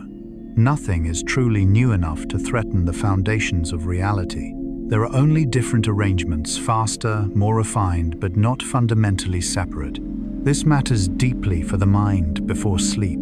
Much modern tension comes from the sense that the world is moving too fast, that technology has escaped human control. But when looked at more deeply, everything is still operating on very slow rhythms at the foundational level. Electrons still follow laws, atoms still vibrate in rhythm. Energy is still conserved, only the surface changes quickly. Jung once wrote in Modern Man in Search of a Soul, "The spirit of the depths takes away from me all my certainties." Technology may unsettle surface-level certainties, but the spirit of the depths, the deeper order, remains. Part 18 invites the listener to return to that depth, rather than being carried away by the overload of modern life. Nanomaterials, among the newest achievements, are essentially the art of working with the very small, not to dominate, but to refine. This marks a beautiful intersection between science and a Jungian attitude. Subtlety matters more than force. Understanding matters more than control. Part 18, therefore, ends not with pride in progress, but with a different feeling. Altogether, the modern world is not separate from the universe. It is a new layer of arrangement, resting upon older, deeper, more enduring layers. And as this feeling settles, a very natural question arises, opening the path to Part 19. If with only a few simple laws, atoms can create the universe, life, and modern technology, then what is truly operating behind all this richness? Part 18 closes with a slow rhythm, like a long breath after a day full of information. It whispers, you do not need to understand all technology to be safe. You do not need to keep up with everything to rest. Beneath every screen, every signal, every rapid motion, atoms still move very slowly, and the world is still held together by laws that never rush. Within that steadiness, you may allow yourself to drift into the next part of the story, where only a few simple rules remain, yet they are enough to support everything complex you have ever known. Part 19. Philosophical closing simple laws. Rich outcomes. After accompanying atoms through the universe, life, technology, and modern existence, the story no longer needs to expand further. It begins to draw inward, like a long breath after traveling far. Part 19 appears as a natural settling, not to add information but to distill. If the entire journey were to be reduced to a few core principles, the universe, with all the complexity that overwhelms the human mind, would be seen to operate on remarkably simple laws: attraction and repulsion, energy seeking lower states, probability rather than absolute certainty, no intention, no grand purpose, no pre-written script, only laws repeating long enough, steadily enough, patiently enough, and from them arises the vast richness of the world. Heard before sleep, this has a powerful effect. It frees us from the illusion that things must be complicated to be meaningful. Reality does not require elaborate principles to exist. It requires consistency, not perfection. Carl Gustav Jung recognized something similar when observing the human psyche. In the structure and dynamics of the psyche, he wrote, "The psyche is governed by simple principles, but their consequences are infinitely complex. The human mind does not operate on laws more complicated than the universe. It too rests on basic tendencies, seeking balance, avoiding excessive tension, and returning to lower energy states when possible. Energy, both physical and psychological, does not like to be forced. It flows along the path of least resistance, and if blocked for too long, it finds another way." Part 19, therefore, does not offer philosophy to analyze, but a feeling to rest in. If the universe has functioned for billions of years through such simple laws, then you do not need to complicate your existence in order to deserve peace. Probability instead of certainty, one of the hardest ideas for the ego, yet one of the gentlest for sleep. Reality does not promise guaranteed outcomes. It creates possibilities and lets time do the rest. Jung wrote in Psychological Types, "Life is a gamble whose outcome is never fully predictable." But gamble here is not a terrifying risk. It is openness, the allowance of many possibilities without the need to choose immediately. And sleep is precisely the state in which the mind is no longer required to decide. Attraction and repulsion are the same. No force is good or bad. Attraction creates connection. Repulsion creates space. Both are necessary. Just as in psychology, sometimes you need closeness, sometimes distance.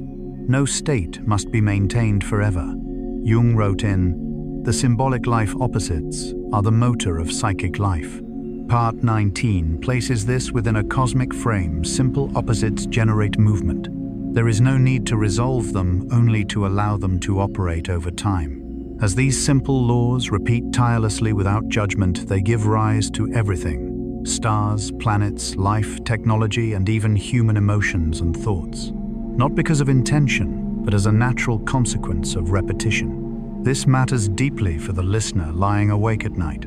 Much anxiety comes from the feeling that one must do something special for life to have meaning. But the universe whispers otherwise. Continue and meaning will emerge. Jung once said in Memories, Dreams, Reflections, "The meaning of life is not invented, it is discovered."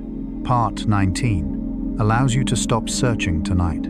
There is nothing you need to discover, no conclusion to reach, no lesson to extract. The laws continue to operate whether you are awake or asleep. And this becomes the most natural bridge to Part 20, the final, fully lulling conclusion. For once it is seen that the world runs steadily on simple principles, a very gentle surrender occurs. You do not need to hold everything in your mind. You do not need to understand the entire story. You do not need to remember every detail. Like an atom, you only need to remain within the order that is supporting you. Those laws do not require your attention to exist, and therefore you do not need to stay awake for everything to remain stable. Part 19 closes with a deeply quiet feeling beneath all the complexity of life the world is built upon. Foundations that are simple, reliable, and never in a hurry. Within that steadiness, you may allow yourself to drift into the final part where there is no philosophy, no knowledge, only rest. Part 20. Conclusion, surrendering into a gentle order. After completing a very long journey from the smallest particles of matter through the universe, life, technology, and the simple yet enduring laws that hold everything together, story no longer needs to go anywhere. Part 20 does not open a new door. It closes very slowly, like a gentle hand resting on the listener's shoulder, reminding them you have gone far enough. Part 19 ended with the realization that the world does not need complex laws in order to exist. Just a few simple principles repeated long enough allow all richness of form to arise naturally. And precisely at that point, Part 20 begins with a very important permission. You no longer need to hold this story in your mind. No need to remember details. No need to understand everything. No need to connect the logic. Those things belong to the daytime. Nighttime asks for something else, a space where trust replaces control. Part 20 returns to the rhythm of a lullaby, not through promises, but through a very quiet truth. Everything is functioning steadily, whether you pay attention or not. Atoms are still vibrating. Energy is still flowing. Forces of attraction and repulsion remain in balance. The universe does not need you to stay awake in order to continue existing. This touches a very deep, often unspoken worry of modern humans. The feeling that if we do not keep watch, monitor, or keep thinking, everything will fall apart.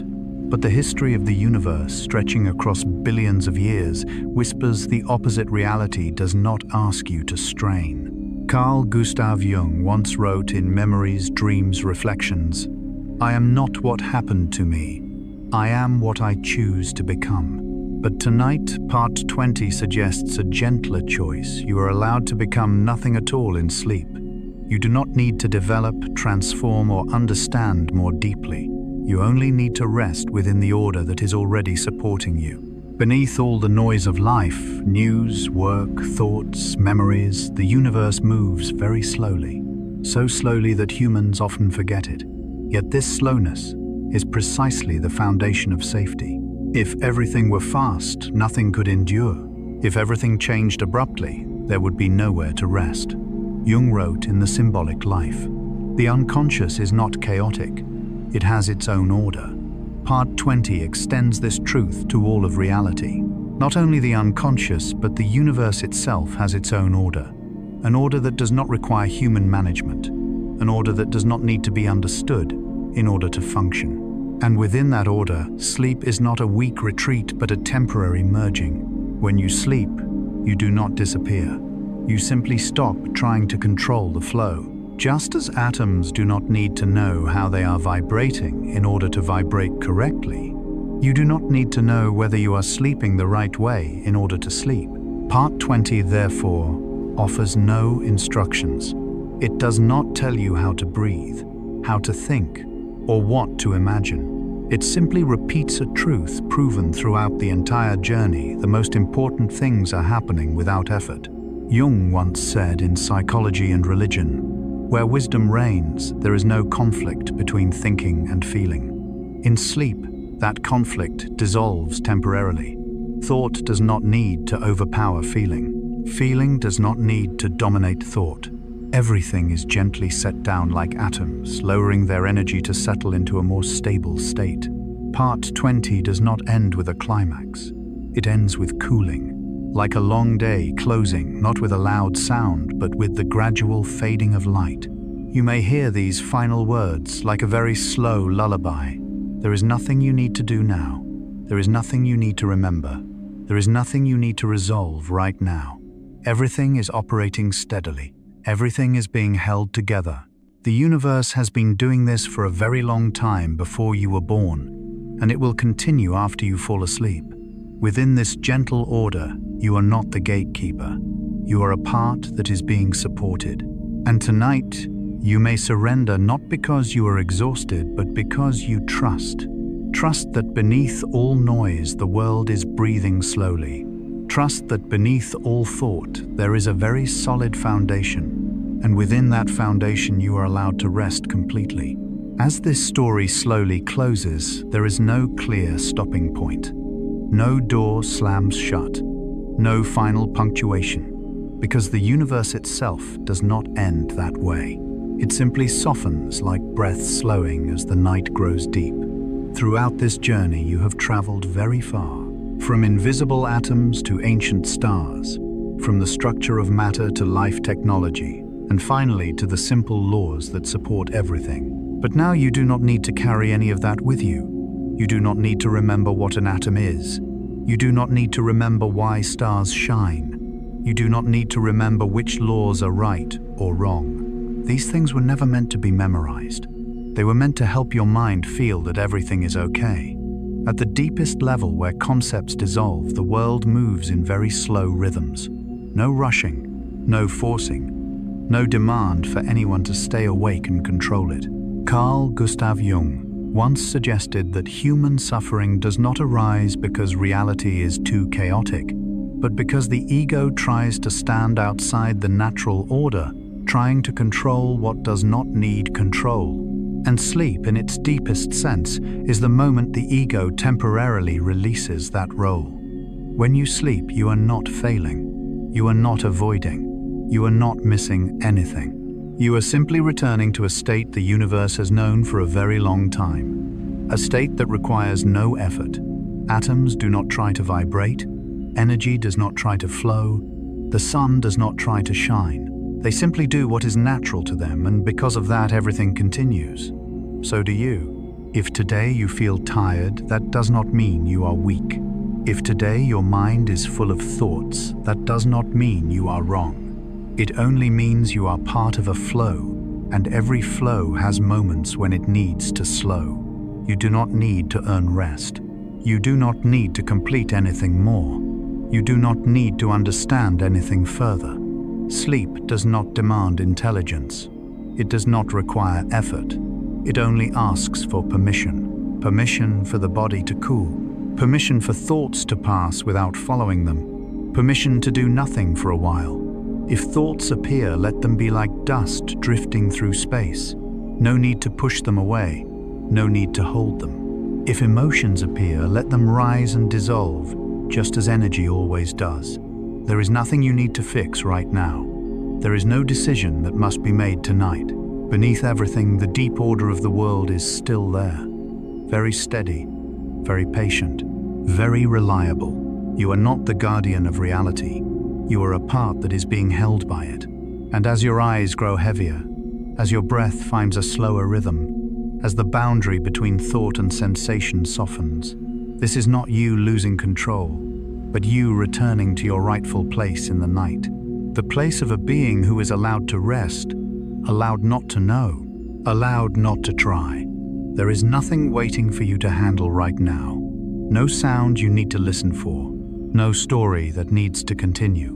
Everything important has already been set down. And if you remember nothing when you wake, that is completely fine. Because tonight is not for remembering, it is for sleeping. Wishing you a very deep sleep, very calm and very gentle. Good night.